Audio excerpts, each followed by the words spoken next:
শীতকালে এখন ফুল ফুল ফুল চারিদিকে, ফুল ফুল ফুল। কি বড় বড় হয়ে আছে গোলাপগুলো, দেখো। হ্যাঁ চলো, কোনো ব্যাপার না।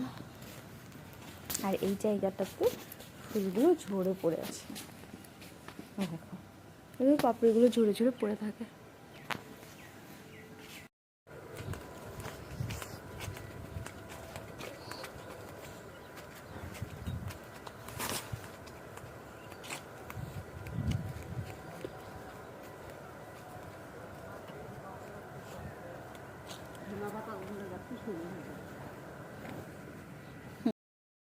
সত্যি শীতকালে যেন সবজির বাহার লেগে যায় চারিদিকে। তা এইখানে আমাদের লাগিয়েছে ধনেপাতা, তারপরে লাফা শাক, পালং শাক, রসুন, আরও অনেক কিছুই লাগিয়েছে। আর সাধারণত এই পেছন দিকে বাবা একটুখানি সব ধরনের শাক সবজি লাগিয়ে রাখে, যাতে আমাদের কিনে না খেতে হয়।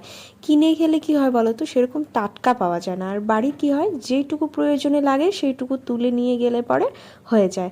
আর এইখানে দেখো মা লাগিয়েছে লাউ। লাউগুলো কি সুন্দর হয়েছে দেখো, কি দারুণ লাগছে দেখতে। আর অনেকগুলোই হয়েছে, ঝুলে ঝুলে রয়েছে, এখনও আরও অনেক হবে লাউ।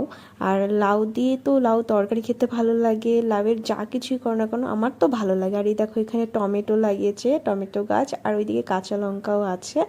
তো কোনো রকম অসুবিধা হয় না, মানে শাকসবজি নিয়ে বিশেষ করে। আর ছোটোবেলা থেকেই বাড়িতে এই ধরনের শাকসবজি খেয়ে অভ্যস্ত আমি। তো সেই জন্য আমি এখন যেখানে থাকি সেখানে ওই শাকসবজি খেয়ে না আমার মনটা ভরে না, মানে তৃপ্তি হয় না। সে একদিন নিয়ে এসে রাখলাম, সেগুলো শুকিয়ে শুকিয়ে মানে এমন ধরনের হয়ে যায়, তো সেটা আর ভালো লাগে না। আসলে যে গ্রামে থেকে